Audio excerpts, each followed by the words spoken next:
दादीश्री, दादीश्री, दादीश्री, दादीश्री,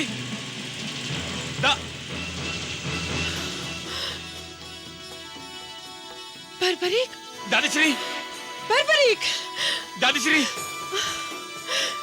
मेरा बर्बरीक, मेरा पुत्र।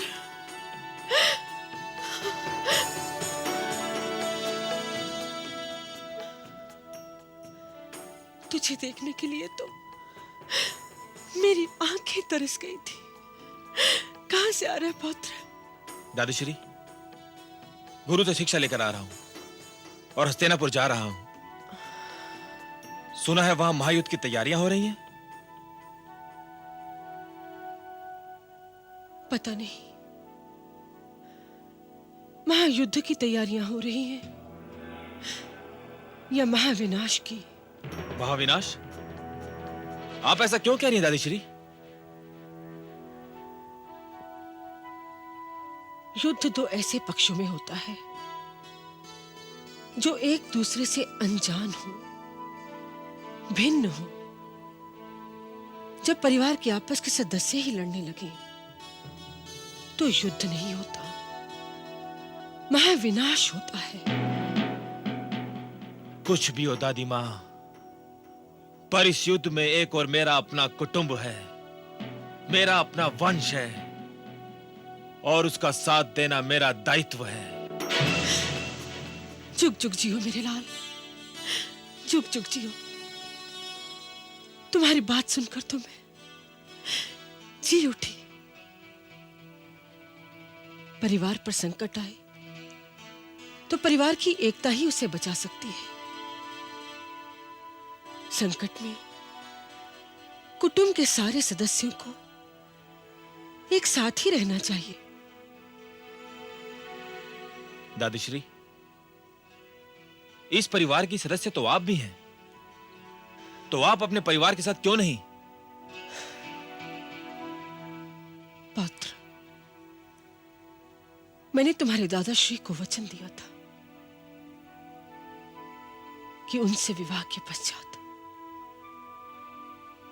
मैं उनके कुटुंब या भवन में प्रवेश नहीं करूंगी। दादीश्री, तो क्या वचन संबंध और नातों से भी बड़ा होता है? हाँ पुत्र, वचन प्राणों से भी अधिक मूल्यवान होता है। वचन का पालन धर्म का पालन होता है।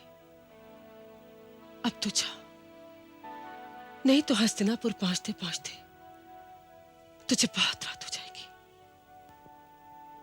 तो फिर मुझे आशीर्वाद दीजिए दादीश्री। मेरा आशीर्वाद तो हर पल हर युग तेरे साथ है मेरे पुत्र। दादीश्री, दादाश्री के लिए कोई संदेश हो तो मुझे दीजिए ना। मैं आपको विश्वास दिलाता हूं कि यह संदेश केवल उन्हीं को मिलेगा और किसी को इसकी भनक भी नहीं होगी। चल नटखट, दादी मां से ठिठोली करता है। जा। ठीक है, तो जो मेरी समझ में आएगा उसे आपका संदेश बताकर मैं दादाश्री को दे दूंगा। प्रणाम दादीश्री। आयुष्मान भव।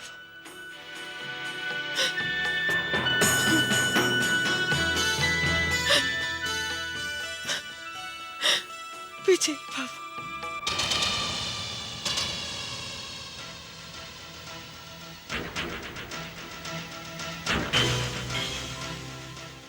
भ्राताश्री, यह वो कुरुक्षेत्र का मैदान है जहां युद्ध आरंभ होने वाला है। इस ओर हमारी सेना होगी और उस ओर क्रू सेना। भ्राताश्री, प्रणाम भ्राताश्री। प्रणाम। आओ अनुज सहदेव, कहो क्या समाचार लाए हो? समाचार क्या होगा भ्राताश्री, कौरवों की गज और अश्वसेना युद्ध का भरसक अभ्यास कर रही है। दुर्योधन और दुशासन अपनी शक्ति का प्रदर्शन करने के लिए उतावले हो रहे हैं। अनुज, युद्ध गज और अश्व नहीं क्या करते, उन पर सवार योद्धा क्या करते हैं। शक्ति शस्त्रों में नहीं होती, शस्त्र धारण करने वाले हाथों में होती है। तो इसकी भी उनके पास क्या कमी है? केशव नारायणी सेना मिलने के पश्चात उनकी संख्या और भी बढ़ गई है। नकुल, युद्ध का निर्णय संख्या नहीं करती, साहस करता है अनुज, साहस। और ये ना भूलो कि साहस का जन्मदाता सत्य होता है, और सत्य हमारे साथ है। वासुदेव कृष्ण हमारे साथ है। ये सब ठीक है अर्जुन, किंतु युद्ध में शत्रु की शक्ति को कम समझना सबसे बड़ी भूल है। और यह भी ना भूलो कि उनके साथ पितामह भीष्म, गुरु द्रोण, कर्ण और अश्वत्थामा है। ये सब के सब महारथी हैं और अजय हैं। सामने कौन है उसके विषय में चिंता करना व्यर्थ है मजले भैया। ये युद्ध हम नहीं करना चाहते थे, ये युद्ध तो हम पर थोप दिया गया है। महाराज की जय हो। वीर घटोत्कच के पुत्र कुमार बर्बरीक आपसे मिलने आए हैं। बर्बरीक, मेरा पुत्र?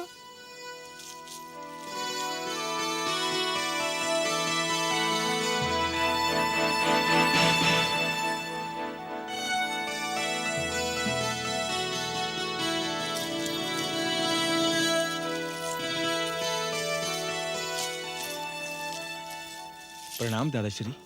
आयुष्मान भव पौत्र। अच्छा हुआ तुम आ गए पौत्र।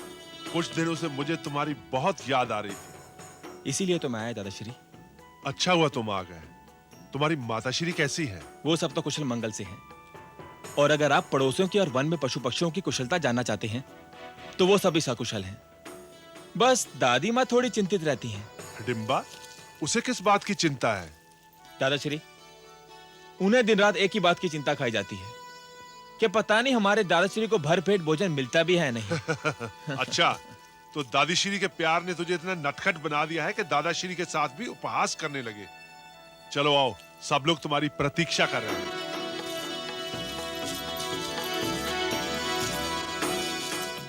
भ्राताश्री, आपका पौत्र, आशीर्वाद लो। आयुष्मान भव। हम सब तुमको बहुत याद करते हैं।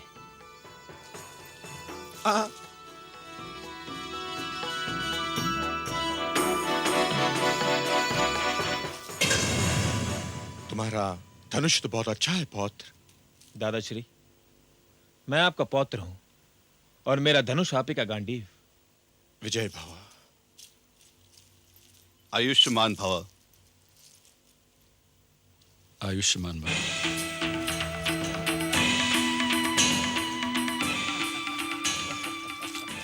संकट के समय अधरों पर मुस्कान काली घटाओं में विद्युत की चमक के समान लगती है। आज ऐसा लग रहा है मानो युद्ध नहीं कोई समारोह होने वाला है। समारोह ही हो रहा है केशव। हमारा पौत्र बर्बरीक आया है।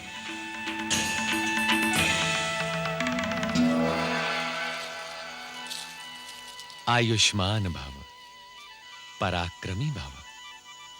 गुरु विजय ने तुम्हें बहुत शीघ्र अवकाश दे दिया वत्स। मेरी शिक्षा पूरी होगी दादाश्री। शिक्षा पूरी हो गई वत्स?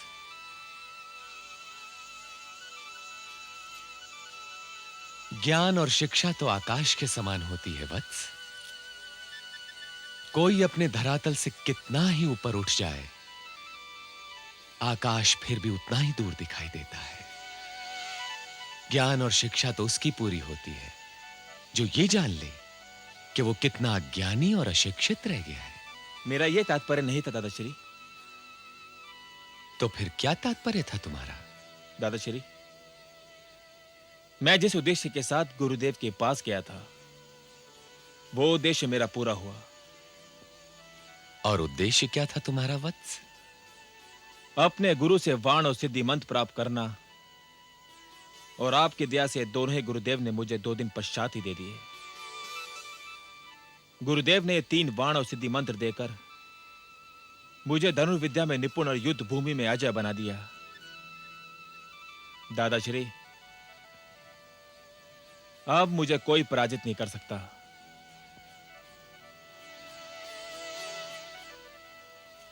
गुरु की संगत तो सागर के समान होती है वत्स। उसमें जितनी दूर और जितनी गहराई तक उतरो उतने ही मूल्यवान मोती हाथ आते हैं। तुम्हें अपने गुरु के चरणों में कुछ दिन और ठहरना चाहिए था। मन तो मेरा भी यही करता था दादाश्री, किंतु जब यह सूचना मिली कि हस्तिनापुर में युद्ध की तैयारियां चल रही हैं, तो मुझसे रहा नहीं गया और मैं यहां चला आया। युद्ध में भाग लेने?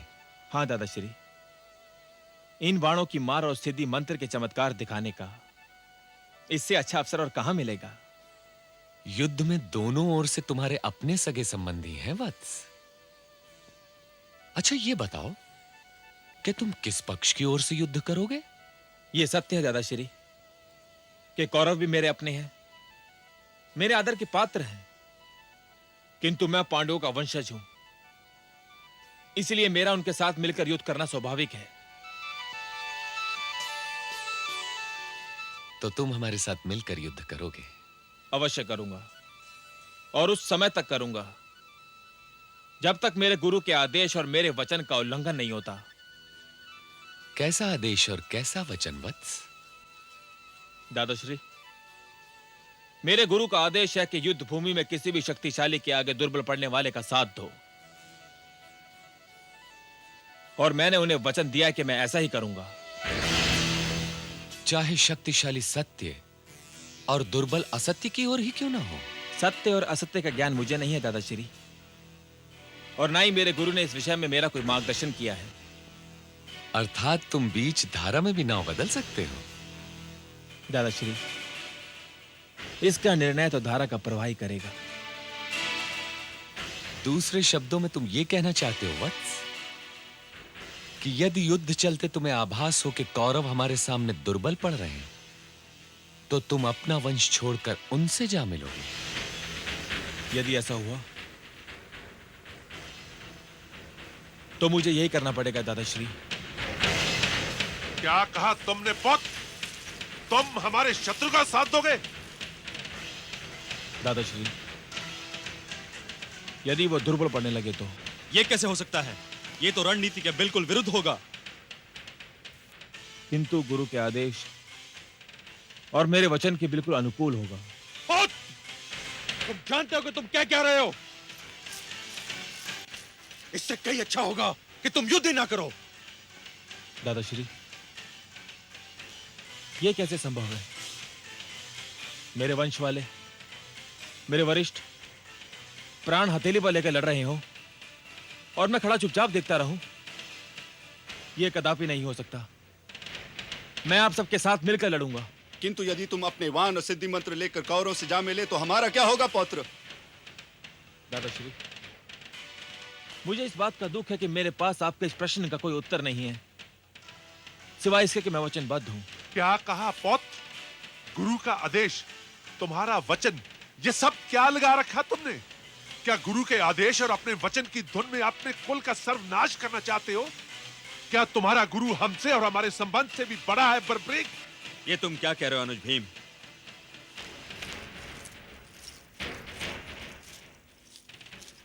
आवेश में आकर यह ना भूलो कि गुरु का स्थान संसार में श्रेष्ठ है।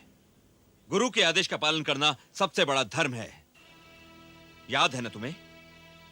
द्रुपद से तो कोई हमारी शत्रुता ना थी, फिर भी गुरु के आदेश पर हमें उनसे युद्ध करना ही पड़ा था, और हम उन्हें अपराधियों की भांति बांध कर लाए थे। वो तो ठीक है भ्राताश्री। वो ठीक है तो बर्बरी का कथन भी ठीक है। भाग्य के लेख को मानव की दुर्बल उंगलियां नहीं मिटा सकती अनुज। बर्बरिक अपने गुरु के आदेश और अपने वचन का पालन करने के लिए मुक्त है।